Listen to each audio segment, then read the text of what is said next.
हाँ तो प्यारे बच्चों, मास्टर साहब एक्सप्लेन चैनल में आप लोगों का स्वागत है। एक बार फिर से आप लोगों ने बड़े मुस्तैदी से वीडियो को देखा, लाइक किया, सब्सक्राइब किया। बहुत बहुत धन्यवाद आप लोगों को। आप लोगों ने तो एकदम बिल्कुल तहलका मचा दिया है। यूट्यूब के चैनल को इतनी बेहतरीन ढंग से आप लोग तेजी से आगे ले चल रहे हैं कि हमें उम्मीद भी नहीं थी। लेकिन आप लोग लगता है कि बहुत बढ़िया ही अच्छे ढंग से आप लोग जो है बढ़िया ढंग से जो है लाइक कर रहे हैं। तो हम लोगों ने पढ़ा जो है इसके पहले कि family Papilionatae is the subfamily of family Leguminosae.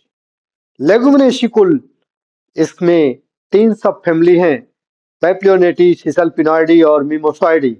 तीनों सब फैमिली का हम लोग डिस्क्रिप्शन करेंगे। तो पहले हम लोगों ने पिछले टर्म पर पैप्लियोनेटी के बारे में थोड़ा सा डिस्क्रिप्शन हम लोग किए कि मुख्य रूप से इस फैमिली में सभी दलहनी फसलें आती हैं। जितनी भी प्रकार की हम दाल खाते हैं, चाहे वो अरहर हो, कैजन हो, मटर हो, पाइसम सटाइवम हो, वहीं पर आपकी मूंग हो, फैसिलस मूंगो, उड़द हो, ये जितनी भी प्रकार की दलहन फसलें हैं, साइसर एरेटिकम, चना, तो ये जितनी भी प्रकार की दलहनी फसलें हैं सब ये पैप्लियोनेटी फैमिली में रखी गई हैं। अर्थात कहने का मतलब कि सब की सब ये दलहन वाली फसलें हैं। और दलहन वाली फसल जो होती हैं उनमें आप लोग देखते होंगे कि यूरिया का छिड़काव नहीं करते हैं। ऐसी प्रकार की फसलों पर यूरिया मीन्स नाइट्रोजन। तो इसमें रूट की हेडिंग में आप लोगों ने पढ़ा कि tap root, nodulated tap root, nodulated tap root यानी नोडुल्स जो है वो इनकी टैप रूट्स में पाए जाते हैं, गांठें पाई जाती हैं। And containing nitrogen fixing bacteria, ये जो नोडुल्स पाई जाती हैं गांठें, इनमें नाइट्रोजन फिक्सिंग बैक्टीरिया पाए जाते हैं।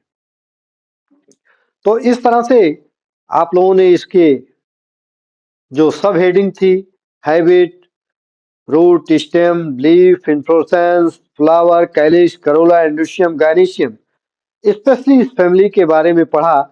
लेकिन आज हम लोग पर्टिकुलर इस फैमिली के अंतर्गत आने वाले मटर के पौधे को पाइसम सटाइवम, जिसका बॉटेनिकल नेम है, इसके बारे में हम लोग अध्ययन करेंगे। आजकल सीजन आ गया है, आप लोग देख रहे हैं कि मार्केट में खूब कचाकेदार एकदम मटर ही मटर, मटर आलू दम कचौड़ी, जो भी देखिए वो मटर। लेकिन उस मटर के पुष्प के बारे में हम लोग अध्ययन करेंगे, क्योंकि हमने बार बार आपको बताया कि एफ और एफ डी, एफ और एफ डी। एफ मीन्स क्या है? Floral formula. और F D means floral diagram.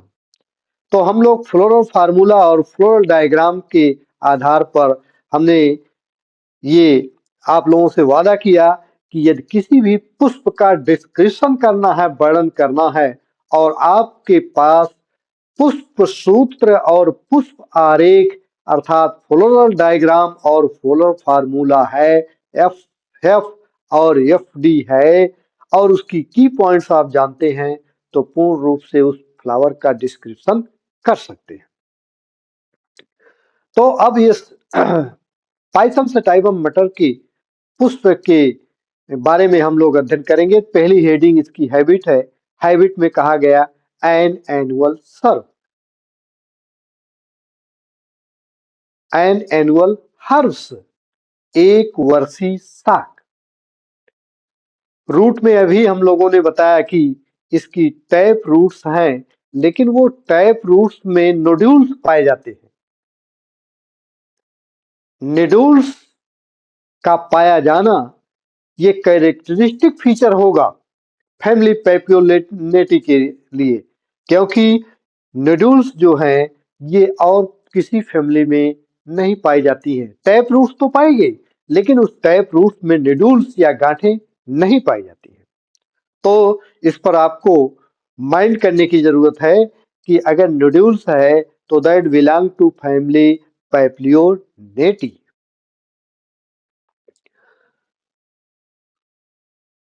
तीसरी हेडिंग हम लोग पढ़ते हैं स्टेम के बारे में। तो स्टेम इसका कैसा है? वीक है, कमजोर है, क्योंकि इसमें जो है सहारे की जरूरत होती है। ये पूर्ण रूप से सीधा खड़ा नहीं हो पाता है, तो इसलिए ऐसे कंडीशंस को हम तने को वीक कहते हैं। वीक है, क्लाइंबर है, फिस्टुलर है। पिछले टर्न पर हम आप लोगों को बताए थे, उदाहरण भी दिए थे कि गेहूं का तना है, आप जाते हैं खेत में बोझ बंधा हुआ है तो कहते हैं खूब गेहुआ करकरा ये दावे लायक हो, ये काट काट एकदम 2 बार ऐसे करते हैं, कट कट टूट जाता है। लेकिन मटर के तने में इस तरह की विशेषता नहीं होती है, वो लचीला होता है। आप कई बार ऐसे करते हैं, उसका झंगड़ा जिसे कहते हैं, इस तरह से करते हैं, लेकिन वो टूटता नहीं है। इस कंडीशन को हम कहते हैं फिस्टुला। अगली विशेषता इसमें है कि leaf ending to tendrils, leaflet ending to tendrils, ये नया शब्द आपको मिलेगा, टेंड्रिल्स। टेंड्रिल्स क्या है? प्रताम जिसे कहा जाता है। और प्रताम आप देखते होंगे कि उसके टिप्स पॉइंट पर, शिखर पॉइंट्स पर आप देखते हैं कि जैसे लगता है स्प्रिंग बनाया हुआ है। किसी सहारे को पा जाता है तो जैसे लगता है स्प्रिंग बनाया हुआ है, स्प्रिंग की तरह से उसके चारों तरफ जो है घेर करके, और इस तरह से आरोहण का कार्य करता है, क्लाइंबर का कार्य करता है, चढ़ने का कार्य करता है ऊपर। तो ये टेंड्रिल्स या प्रतान जो होते हैं, ये लीफलेट का एंडिंग पार्ट अर्थात अंतिम भाग जो होता है, वो प्रतान के रूप में, टेंड्रिल्स के रूप में बन जाता है, जो आरोहण का कार्य करता है, क्लाइंबर का कार्य करता है, चढ़ने के लिए कार्य करता है। लीफ के बाद अगली हेडिंग हम लोग इन्फ्लोरेसेंस के बारे में पढ़ेंगे। टिपिकल रेशिम है, प्रारूपिक असीमाक्ष है। और इन्फ्लोरेसेंस के बाद हम लोग फ्लावर की हेडिंग में पढ़ते हैं। तो फ्लावर में हम कहते हैं कि ब्रैक्टिएट, सहपत्री है। ये ब्रैक्ट या सहपत्र, यहाँ आप देखेंगे कि बी आर से इंडिकेट है फ्लावर फार्मूला में। और फ्लोरल डायग्राम में आप देखेंगे कि बाहर की तरफ की ये कतार कैलिक्स की है, ये करोला की है, ड्यूशियम की है, गैनीशियम की है। लेकिन इसके बाद एक चीज और आप देखेंगे कि नीचे की तरफ एक सिंगल इस तरह से दिखाया गया है, जैसे लग रहा है कि ये कैलिक्स का भाग है, लेकिन ये कैलिक्स नहीं है। ये क्या है? ब्रैक्ट है, शाहपत्र है। तो ये ब्रैक्ट को इंडिकेट कर रहा है, इसलिए हम फ्लोरल फार्मूला से और फ्लोरल डायग्राम से देख लिए कि ब्रैक्ट है। ब्रैक्ट से ब्रैक्टिएट है, ब्रैक्ट लगा हुआ है। दूसरा सिंबल यहाँ परसेंटेज का है, प्रतिशत का है। आप लोग बड़ा हैरत में होंगे कि किसी तरह से हमने मैथ को छोड़ दिया, बायोलॉजी ले लिया, यहाँ भी प्रतिशत घनमूल दिखाई दे रहा है। तो प्रतिशत क्या है? ये प्रतिशत का मतलब है, ये सिंबल इंडिकेट फॉर जाइगोमॉर्फी। अभी आप लोगों ने पढ़ा कि एक्टिनोमॉर्फी, यहां आपको मिला जाइगोमॉर्फी, एक व्यास सममिति। सिमित या सिमेट्री क्या है? Sectioning according to plane is known as symmetry. तो सम्मित इसमें कैसी है? एक व्यास सम्मित है। कहने का मतलब कि पुष्प को सिर्फ हम एक लंबार्ध सेक्शन काट करके ही बराबर हिस्सों में बांट सकते हैं। यदि एक से अधिक हम सेक्शन काटते हैं तो वो बराबर हिस्सों में नहीं बढ़ते हैं। क्यों ऐसा होता है? आप प्रश्न करेंगे कि क्यों ऐसा होता है। तो अभी आगे क्लियर हो जाएगा कि करोला की हेडिंग में आप लोग पढ़ेंगे कि one petals are largest in size which is known as standard or maximum. एक सबसे बड़ा है जो बाहर की तरफ दिखाई देता है उसको स्टैंडर्ड या ध्वजिक कहा जाता है। एंड टू इनर इज मार्जेस्ट एंड नोन एज विंग। दो अंदर की तरफ वो जो विंग की तरफ है। And inner two most are boat fuse to form a boat shape structure known as keel or carina. और अंदर के जो और उससे भी छोटे हैं वो आपस में जुड़ करके कील या कैराइना के राम में होते हैं, नो नाव की तरह की संरचना बनाते हैं। तो fuse form boat shape structure is known as keel or carina. तो इस तरह से करोला के अनियमित प्रकार के या एक से भिन्न प्रकार के पाए जाने के आधार पर यहाँ पर एक व्यास सम्मित होती है, जाइगोमॉर्फिक होती है।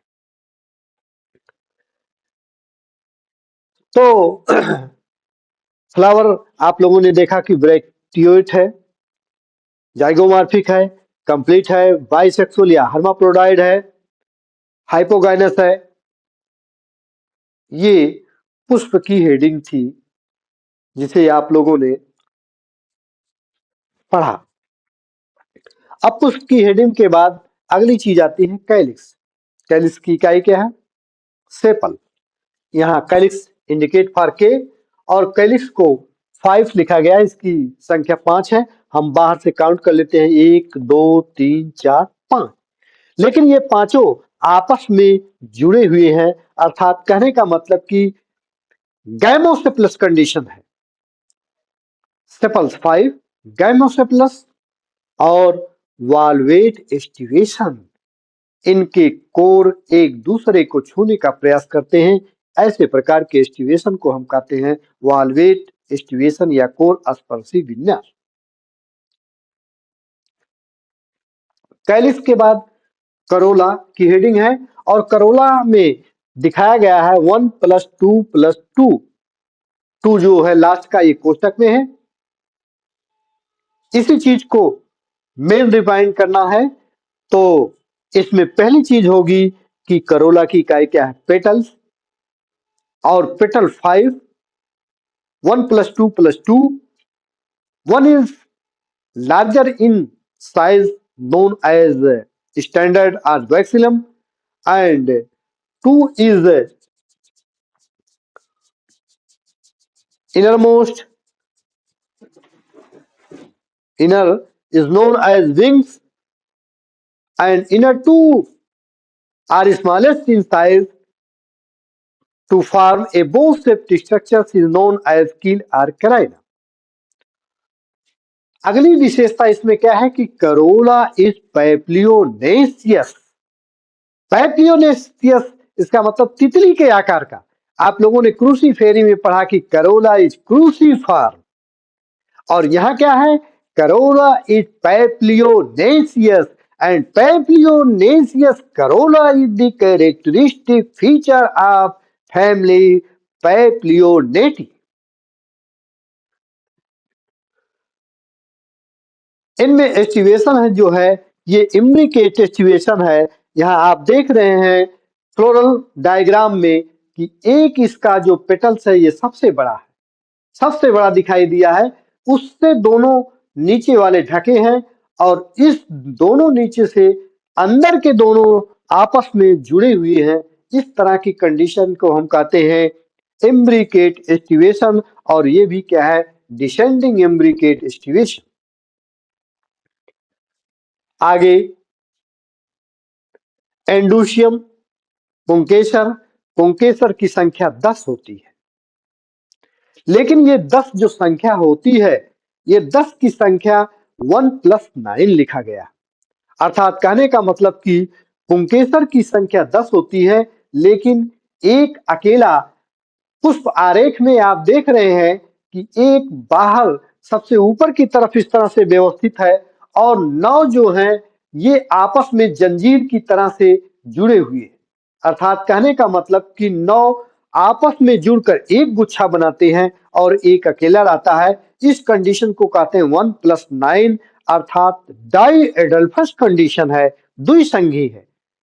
यही चीज अभी आप लोगों ने पिछली फैमिली पढ़ा मालवेसी में गुड़हल की केस में कि आप लोगों ने कहा कि गुड़हल में पुंकेसर की संख्या असंख्य होते हैं। और असंख्य होने के साथ साथ वो सब के सब मोनोएडल्फस होते हैं। उनकी संख्या अनकाउंटेबल है, उनको काउंट नहीं किया जा सकता है, लेकिन वो सब के सब क्या है, एक गुच्छे बना रहे हैं। यहां पर क्या है, यहां पर मात्र 10 संख्या है, लेकिन 10 में ही एक अकेला एक गुच्छा बना रहा है और 9 आपस में जुड़कर एक गुच्छा बना रहे हैं। This condition is known as diadelphous condition. दो स्टैंड 1+9। तो इस तरह से हम लोगों ने पुंकेसर के कंडीशंस में पढ़ा कि इनकी संख्या 10 है, अर्थात कहने का मतलब कि पुंकेसर 10 है, लेकिन ये दसों दो गुच्छा बना रहे हैं 1+9। यानी कहने का मतलब कि 1+9 यानी 9 एक गुच्छे में है और एक अकेले गुच्छे में। डाइएडल्फस कंडीशन हो गई। Filaments are long anthers, Darcy are basifixed। पुंकेसर, आप जानते हैं कि पुंकेसर में पराग कोश होते हैं और ये लंबी संरचना फिलामेंट होती है। फिलामेंट या तंतु, और ये एंथर या पराग कोश, और ये है कनेक्टिव या योजी। किसी भी पुंकेसर में पराग कोश से पुतंतु का जुड़ाव होता है। Attachment of filaments to the anthers.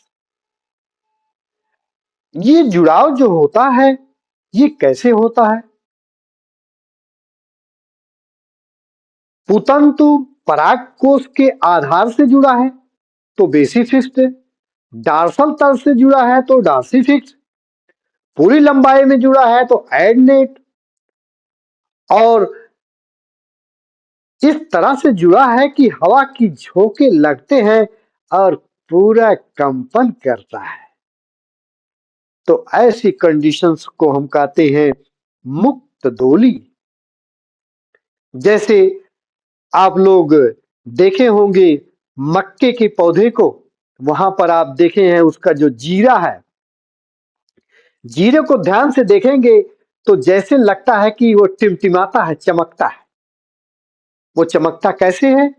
क्योंकि उसके एंथर्स जो है वो पुतंतु से ऐसे जुड़े हुए हैं कि वो दोलन कर रहे हैं, गति कर रहे हैं। आप लोग भी सोचेंगे कि कैसा मास्टर है, कभी फिजिक्स पढ़ा देता है तो कभी केमिस्ट्री पढ़ा देता है, कभी मैथ पढ़ा देता है और कहता है कि हम बायोलॉजी नीट की तैयारी करा रहे हैं। अरे यार, ये कॉम्बिनेशन है। एक डॉक्टर बनने के लिए, एक डॉक्टर बनने के लिए इसमें 4 सब्जेक्ट्स बॉन्ड करना होगा उसके माइंड में, physics, chemistry, biology, zoology and botany. तो आपको यही कहाँ कम है कि क्योंकि आप फिजिक्स भी पढ़ रहे हैं तो आपको, अब हम कह रहे हैं गति कर रहा है, दोलन कर रहा है, तो आपको ये बताने की जरूरत नहीं है। आप इतना ही जान लिए कि पुतंतु का पराग कोश से जुड़ाव है और वो जुड़ाव ऐसे है जैसे दोलन कर रहा है, गति कर रहा है हवा के झोंकों से। वो मक्के के पौधे में आपको बहुत बढ़िया से देखने को मिलता है।